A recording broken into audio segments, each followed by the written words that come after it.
ഇനി ഞാൻ flax seed വെച്ച് ഒരു ലഡു ഉണ്ടാക്കാൻ പോവാം.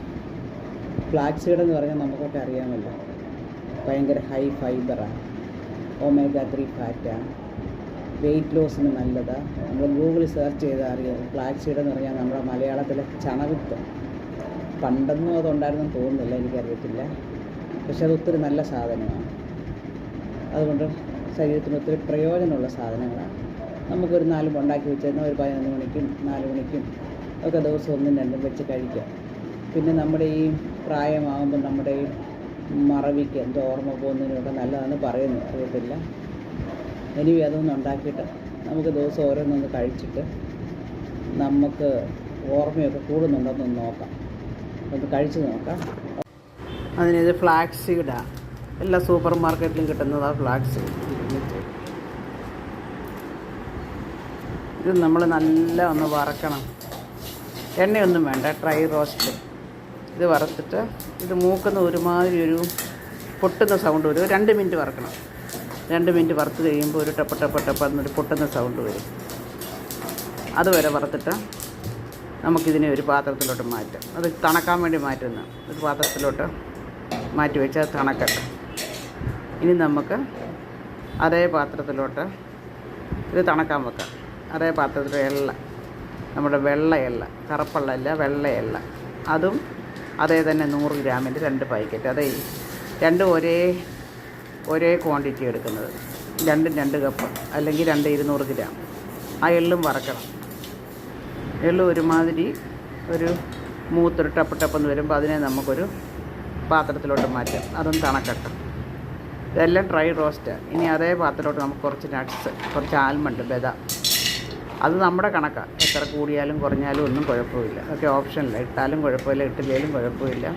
കൂടിയാലും കുഴപ്പമില്ല, കുറഞ്ഞാലും കുഴപ്പമില്ല. നമ്മൾ തന്നെയാണ് കഴിക്കുന്നത്.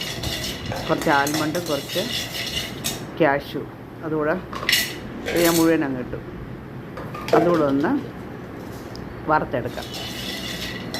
ഒന്ന് ഊത്താൽ മതി. അതുകൂടെ നമുക്ക് വറുത്ത് കഴിയുമ്പം അത് ഒന്ന് എണ്ണയൊന്നും ഒഴിക്കണം. നെയ്യൊക്കെ ഒഴിച്ചാൽ അത് മിക്സിക്കകത്ത് പൊടിക്കാൻ പറ്റത്തില്ല, കുഴഞ്ഞു പോകും. അത് കറിഞ്ഞ് കുറച്ച് പീനട്ട്, കപ്പലണ്ടി, ഇത് ഓൾറെഡി ഞാൻ വറുത്ത് വെച്ചേക്കുന്നത്. അതുകൊണ്ട് ഇനി അത് വറക്കണ്ട. അപ്പം ഇതിൻ്റെ ആ കപ്പലണ്ടിയുടെ തൊലി ഞാൻ കളഞ്ഞു. തൊലി ഇട്ടാലും കുഴപ്പമില്ല, പക്ഷേ തൊലി ഞാൻ കളഞ്ഞു. എന്നിട്ട് ഇതെല്ലാം കൂടെ നമുക്കൊന്ന് പൊടിക്കുക. ഈ നട്ട്സ്, കപ്പലണ്ടി, ബദാം, കാഷ്യൂ, ഇതെല്ലാം കൂടെ ഒന്ന് പൊടിച്ചുകൊണ്ട് വരാം. അതെല്ലാം കൂടെ മിക്സിക്കകത്തിട്ടൊന്ന് പൊടിച്ചിട്ട് ഇത്രയും പൊടി കിട്ടി. ഒത്തിരി അങ്ങ് പൊടിയണ്ട. അത് കഴിഞ്ഞ് ഫ്ലാക്സ് സീഡ് പൊടിക്കുക.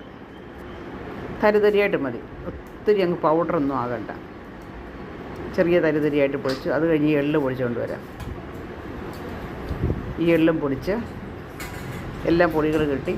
എല്ലാം കുറച്ച് തരിയായിട്ടാണ്, അങ്ങ് തീരെ അങ്ങ് കുടയൊക്കെ ഒന്നും വേണ്ട. എന്നിട്ട് ഇതെല്ലാം കൂടെ നമുക്ക് ഇളക്കിയെടുക്കാം. ഈ പൊടികളെല്ലാം കൂടെ പൊളിച്ചതെല്ലാം കൂടെ ഇളക്കിയിട്ട് ഒരു കുറച്ച് നെയ്യൊന്നിടാം. ഇച്ചിരി നെയ്യൂടെ ഇട്ടിട്ട് നമുക്കൊന്ന് ഇളക്കിയെടുക്കാം. എല്ലാം ഇങ്ങനെ തവി കൊണ്ടോ കൈ കൊണ്ടോ ഒന്ന് ഇളക്കിയിട്ട് ഇനി നമുക്ക് ഒരു ശകലം നെയ്യൂടെ ഒഴിച്ച്, ഇച്ചിരി നെയ്യ് മതി നമുക്ക് കഴിക്കാൻ. ഒരു സോഫ്റ്റ് ആകാനാണ് നെയ്യ് ഒഴിക്കുന്നത്. നെയ്യ് ഒഴിച്ച് ഇളക്കാം. ഇളക്കിയിട്ട് നമുക്ക് ശർക്കര, ഇത് ശർക്കര ഞാൻ തിളപ്പിച്ച് വെച്ചേക്കാം. ചൂട് വേണം, അതുകൊണ്ടാണ്. ഇത് ഓൾറെഡി ഞാൻ അരിച്ച് അതിൻ്റെ അഴുക്കൊക്കെ കളഞ്ഞ ശർക്കര തിളപ്പിച്ചിങ്ങനെ വെച്ചേക്കുന്നത്. അതും ചൂടാകാൻ ഈ ഇച്ചിരി ചൂട് വേണം, എന്നാലേ നമുക്ക് ഉണ്ട പിടിക്കാൻ പറ്റത്തുള്ളൂ. ആ ചൂട് ശർക്കര അങ്ങോട്ട് ഒഴിച്ചിട്ട് കയ്യിലൊരു ശകലം നെയ്യ് തൂത്തിട്ട് നമുക്ക് ഇത് ഉരുട്ടിയെടുക്കാം. ഇതിപ്പോൾ ചൂടായിരിക്കും നോക്കുക. ചെറിയ ചൂടിൽ ഉരുട്ടണം. നമ്മൾ ഈ അരിയുണ്ട ഉരുട്ടത്തില്ല, മാവുണ്ട്, അരിയുണ്ടൊക്കെ അതുപോലെ ഒരു ചെറിയ ചൂടിൽ തന്നെ ഇങ്ങനെ ഉരുട്ടിയെടുക്കാം. ആ കയ്യിലൊരു മയം, ഒരു ചെറിയൊരു മയം തൂത്താൽ നമുക്കൊന്നും പൊടിഞ്ഞു പോകാൻ ഇങ്ങനെ ഉരുട്ടിയെടുക്കാം. ഇങ്ങനെ നമ്മുടെ ലഡു പോലെ, ചപ്പാത്തി മാവ് പോലെ ചെറിയ ഉണ്ടയായിട്ട് നമുക്ക് ഇത്രയും കിട്ടി. നമ്മുടെ സൂപ്പർ ലഡു റെഡി ആയിട്ടുണ്ട്. ഇതൊരു ദിവസം 1 2 വെച്ച് നമുക്കൊരു 11 മണിക്കോ 4 മണിക്കോ ഒക്കെ കഴിക്കാം. ഇത് ഒത്തിരി നല്ലതാണ്. omega-3 നമ്മുടെ ബുദ്ധിക്കൊക്കെ നല്ലതാണ്, ഒബേസിറ്റിക്ക് നല്ലതാണ്.